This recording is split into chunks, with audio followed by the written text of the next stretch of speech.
క్రీస్తు ఉత్థానుడయ్యాడు. హల్లెలూయా హల్లెలూయా. సమాధిని బద్దలు చేసి తిరిగి ఆయన ఉత్థానుడయ్యాడు. హల్లెలూయా హల్లెలూయా. మనం గుడ్ ఫ్రైడే రోజున క్రీస్తు సిలువను గురించి ధ్యానం చేయటం జరుగుతుంది. ఆ సిలువలో ఉన్నటువంటి విలువను గురించి, రక్షణను గురించి తెలుసుకోవడం జరిగింది. క్రీస్తు ఈ లోకానికి వచ్చింది సిలువలో మరణించడానికి మాత్రమే కాదు, తిరిగి సజీవుడై లేవటానికి. లేచినటువంటి ఆయన యందు విశ్వాసం ఉంచినటువంటి వారికి నూతన శాశ్వత జీవితాన్ని ప్రసాదించటానికి. ఆయన ఒక మాట చెప్పారు, నా యందు విశ్వాసం ఉంచినటువంటి వాడు, నా మాటలను ఆలకించిన వాడు జీవాన్ని పొందుతాడు అని స్పష్టంగా చెప్పాడు. కాబట్టి ఆయన మరణంలో విశ్వాసం ఉంచి వ్యక్తిగతంగా ఆయన నా కొరకు మరణించాడని నమ్మి ఆ నమ్మకంలో జీవించే ప్రతి వారికి కూడా ఆయన నిత్య జీవితాన్ని ప్రసాదిస్తాడు. క్రీస్తు ఎందుకు ఈ లోకంలోనికి వచ్చాడు అంటే, ఆయన జన్మించింది సిలువ కొరకు. సిలువలో మరణించినది తిరిగి సజీవుడై లేవటానికి, సజీవుడై లేచినది మళ్ళా తండ్రి దగ్గరికి వెళ్ళటానికి. తండ్రి దగ్గరికి వెళ్ళి మన కొరకు విజ్ఞాపన చేస్తూ ఆయన మనకు ఒక్కొక్కరికి ఒక్కొక్క ఇంటిని సిద్ధపరుస్తూ ఉన్నాడు, ఒక నివాసాన్ని సిద్ధపరుస్తూ ఉన్నాడు అందుకొరకు. కాబట్టి ఉత్థానం చాలా గొప్పది. ఉత్థానం లేకపోతే, క్రీస్తు సమాధిని బ్రద్దలు చేసి తిరిగి లేవకపోతే ఆయన శిలువ మరణము వ్యర్థము అవుతూ ఉంది అనేటువంటిది స్పష్టం. అందుకే పౌలు, క్రీస్తుని భయంకరంగా వ్యతిరేకించినటువంటి పౌలు, క్రీస్తు శిలువలో మరణించినటువంటి మరణాన్ని, ఆయన సజీవుడిగా లేచినటువంటి ఉత్థానాన్ని మేము ప్రకటిస్తున్నాము. ఇది తప్ప వేరేది మేము ప్రకటించడం. దీని మీదే, ఈ ఖాళీ సమాధి మీదే క్రైస్తవ విశ్వాసము, క్రైస్తవ వేదాంతము అనేటువంటిది ప్రారంభమవుతుంది, ఒక పునాదిగా ఉంటుంది. అందువలన ఉత్థానం యొక్క గొప్ప ఆశీర్వాద ఫలాలను గురించి కొద్ది నిమిషాలు మనం ధ్యానం చేద్దాం. పాత నిబంధనలో కూడా క్రీస్తు కేవలం ఒక వ్యక్తికే కాదు, సమాజం అంతటికి కూడా నిత్య జీవితాన్ని ప్రసాదిస్తాడు. సమాధులు బ్రద్దలవుతాయి, సమాధుల్లో నుండి మరణించినటువంటి వారు లేపబడతారని చెప్పబడుతుంది. క్రైస్తవులు అలాగే ముస్లిం సోదరులు కూడా సమాధి, మనిషిని చనిపోయిన తర్వాత సమాధి చేయటంలో ఒక అంతర్లీనమైనటువంటి కారణాల్లో ఒకటి, మనిషికి నిత్య జీవితం ఉంది, వ్యక్తిగతం సమాజపరమైనటువంటి నిత్య జీవితం ఉంది అనేటువంటిది. ఆ సంఘటనలు మనం ధ్యానం చేద్దాం. క్రీస్తు చనిపోయింది సబాతుకు ముందు రోజు. 6 గంటల లోపే ఆయనను సమాధి చేయాలి. ఎందుకంటే యూదుల ఆచారం ప్రకారం, వాళ్ళ యొక్క సాంప్రదాయం ప్రకారం సాయంత్రం 6 గంటల నుంచి మరొక రోజు ప్రారంభమవుతుంది. కనుక సబ్బాతి విశ్రాంతి దినాన ఏ పనులు చేయకూడదు వాళ్ళు. అందువలన హడావుడిగా ఆయన దేహాన్ని కిందకి దింపి భూస్థాపనం చేశారు.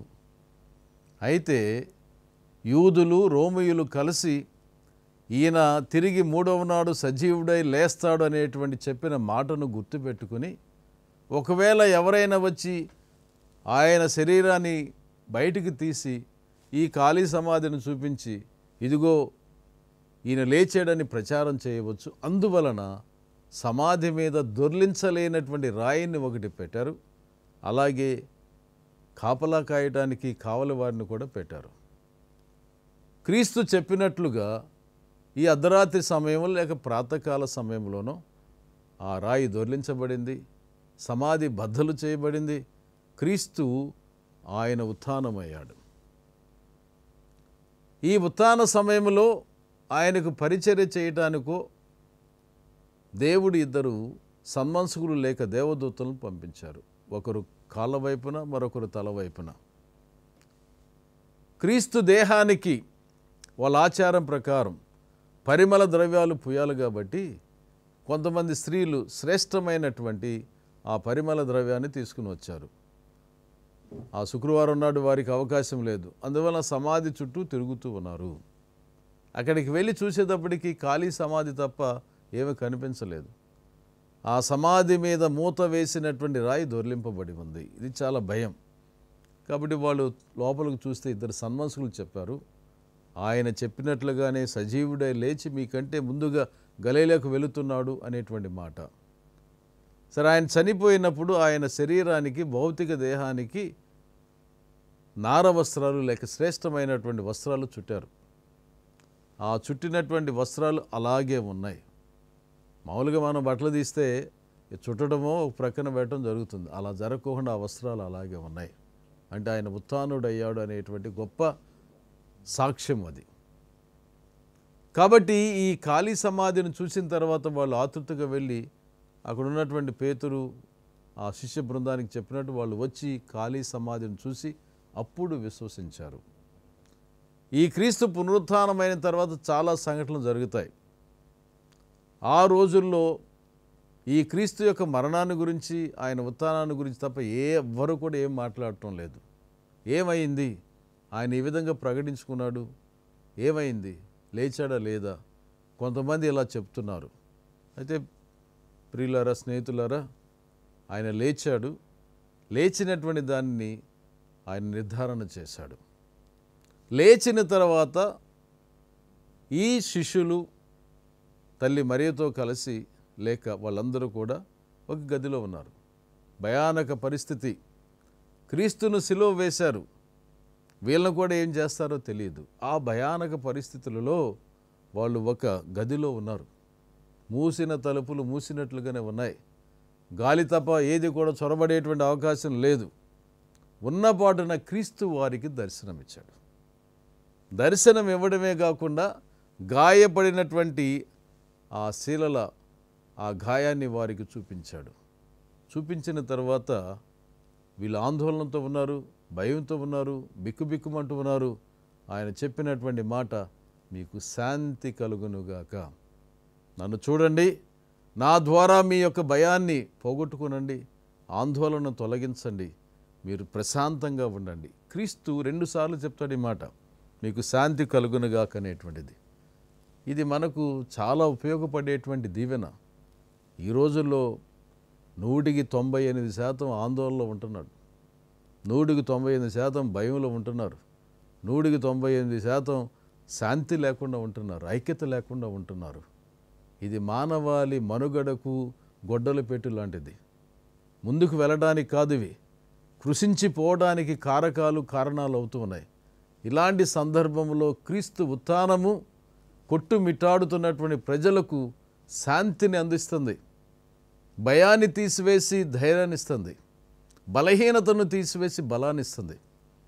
కీర్తన గ్రంథము బైబిల్లో 18వ కీర్తనలో ఒక మాట చెప్పబడుతుంది, దేవా నీవే నా బలము, యు ఆర్ మై స్ట్రెంగ్త్, నీవే మా బలం. దేవుడైన వాడు బలంగా మనకున్నప్పుడు మనం భయపడాల్సిన అవసరం ఏముంది? తండ్రి తన బిడ్డ దగ్గర ఉన్నప్పుడు బిడ్డ భయపడడు. ముందు ఎంత భయంకరమైనటువంటి పరిస్థితి ఉన్నా తండ్రి ఉన్నాడు. తండ్రి నా చేయి పట్టుకున్నాడు, నేను తండ్రి చేయి పట్టుకున్నాను, కాబట్టి నాకు భయం ఏంటి? నా తండ్రి నాకు భరోసా. అలాగే దేవుడు మనతో ఉన్నప్పుడు, ఆయన మనకు శాంతినిస్తున్నప్పుడు, ఆ శాంతిని ఆస్వాదించగలిగినప్పుడు, ఆ శాంతిని హృదయంలో భద్రపరుచుకున్నప్పుడు మన భయాలన్నీ కూడా పటాపంచలైపోతాయని క్రీస్తు దర్శనమిచ్చినప్పుడు ఇచ్చినటువంటి గొప్ప ఆశీర్వాదము, దీవెన, మీకు శాంతి కలుగునుగాక. ఇది పొందినటువంటి వాళ్ళు భయాన్ని పోగొట్టుకున్నారు. ఇందాక మనం విన్న ఆయన చనిపోయినటువంటి సమయంలో, మరణించేటువంటి సమయంలో ఒక చిన్నపిల్ల, నీవు కూడా ఆయన బృందంలో ఒకడివి కాదా, నీవు కూడా ఆయన శిష్యుల్లో ఒకడివి కాదన్నప్పుడు పేతురు, నాకెవరో తెలియదు ఆయన అని అక్కడి నుంచి పారిపోయాడు.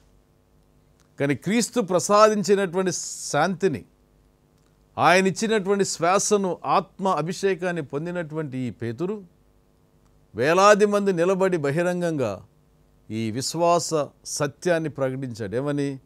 యేసుక్రీస్తు నామమందు తప్ప వేరే నామమందు రక్షణ లేదు. చూడండి ప్రియులారా, ఒక చిన్నపిల్ల 12-13 సంవత్సరాల వయసులో ఉన్నటువంటి బాలిక ఒక మాట చెప్తే, నీవు కూడా వారిలో ఉన్నవాడివే కదా అని చెప్పినప్పుడు నాకెవరో తెలియదు అని అక్కడి నుంచి పారిపోయినటువంటి పేతురు ఈ రోజున ఏం చెప్తున్నాడు? యేసుక్రీస్తు నామమందు తప్ప వేరే నామమందు మీకు రక్షణ లేదు, మనకు రక్షణ లేదు అని ఘంటాబద్ధంగా బహిరంగంగా చెప్పగలిగాడు. దాంతో ఆగలేదు. ఆ క్రీస్తును ప్రకటించేటప్పుడు అక్కడ ఉన్నటువంటి యూదులు, రోమీలు మళ్ళా వీళ్ళని తీసుకువెళ్ళి చెరసాల్లో బంధించారు. ప్రార్థన చేయగా చెరసాల గోడలు లేకపోతే ఆ గేట్లన్నీ కూడా వాటంతట వాటి తెరుచుకోగలిగాయి. దేవాలయంలోనికి వెళ్ళి ప్రార్థన చేస్తున్నారు. భటులను పంపించారు. మేము మిమ్ములను క్రీస్తుని గురించి ప్రకటించకూడదని మీకు హెచ్చరిక చేశాం, మీరేం చేస్తున్నారని వాళ్ళని నిలదీసినప్పుడు అక్కడ ఉన్నటువంటి సాన్హెడ్రిన్ లేకపోతే న్యాయమూర్తులు పేతురు ఈ మాట చెప్తున్నాడు. మేము ఎవరికి భయపడాలి? మీకు భయపడాలా? దేవునికి భయపడాలా? మీకు భయపడటం ఏంటి? దేవునికి మాత్రమే భయపడతాం. భయం లేకుండా సజీవుడైన క్రీస్తుని మేము ప్రకటిస్తాం అని ధైర్యంగా చెప్పగలిగాడు.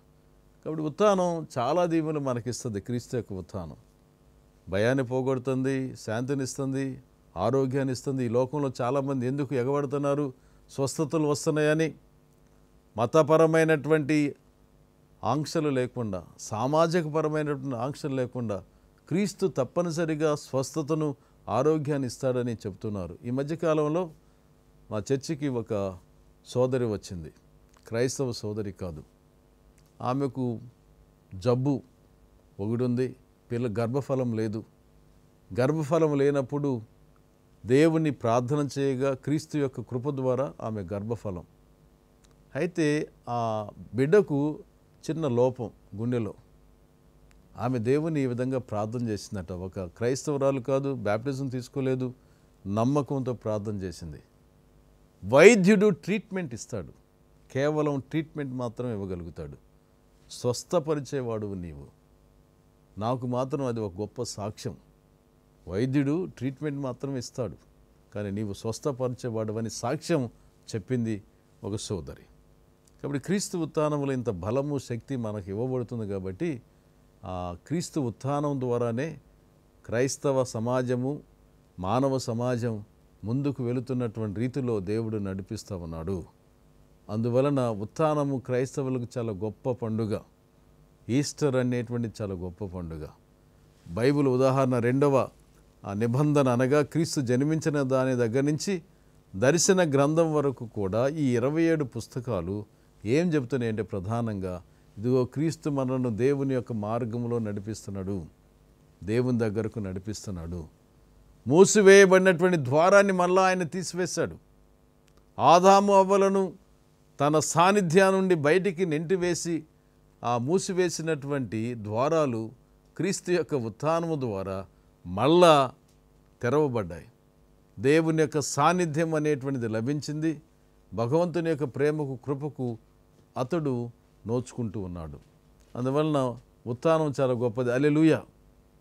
అంటే దేవుని దగ్గర ఉండేటువంటి కెరూబులు, సెరాపులు, ఆత్మలు దేవుణ్ణి నిత్యము స్తుతిస్తూ ఉన్నాయి. సింహాసనం మీద ఆసీనుడైనటువంటి ఆ భగవంతుని వాళ్ళు స్తుతిస్తూ ఉన్నారు. మానవులు ఈ లోకములో హల్లెలూయా అనేటువంటి మాట చెప్పినప్పుడు, ప్రైజ్ ద లార్డ్ అనేటువంటి మాట చెప్పినప్పుడు ఆ ఉత్థానం యొక్క ఆశీర్వాదాన్ని మనం పొందుతూ ఉన్నాము. కాబట్టి ఈ ఆదివారం మేమందరం కూడా అర్ధరాత్రి అంతా కూడా జాగరణ చేస్తూ, ప్రార్థనలు చేస్తూ క్రీస్తు యొక్క ఉత్థాన దీవెనలు పొందాలని మేము మా కొరకు మాత్రమే కాకుండా ప్రపంచమంతటికి కొరకు ప్రార్థన చేస్తున్నాం. ఈ రోజులలో గుడ్ ఫ్రైడే రోజున కానివ్వండి, ఈ రోజున కానివ్వండి, ఈ ప్రపంచంలో జరిగేటువంటి అలజడుల గురించి ప్రత్యేకంగా ప్రార్థన చేస్తున్నారు. ఒక 3-4 సంవత్సరాల నుంచి ఉక్రెయిన్, రష్యా గురించి ప్రార్థన చేస్తున్నారు. ఇప్పుడు ఇజ్రాయెల్, గాజా కొరకు ప్రార్థన చేస్తున్నారు. కనపడకోకుండా మణిపూర్లో జరిగినటువంటి వాటి కొరకు ప్రార్థన చేస్తున్నారు. దేవుడు మనల్ని నడిపించాలని. మనిషి మరొక మనిషికి తోడేలు కాకూడదు. లాటిన్లో ఒక సామెత ఉంది, మనిషి మరొక మనిషికి తోడేలు కాకూడదు. మనం అందరం కూడా మనుషుల్లాగా, మానవుల్లాగా జీవించాలి. ఆ దీవెన ఆ క్రీస్తు ద్వారా, లేక మీరు ఏ భగవంతుని కొలిసినా ఆ భగవంతుని ద్వారా అందించబడాలని ప్రార్థన చేద్దాం. మీ అందరికీ కూడా happy Easter. God bless you.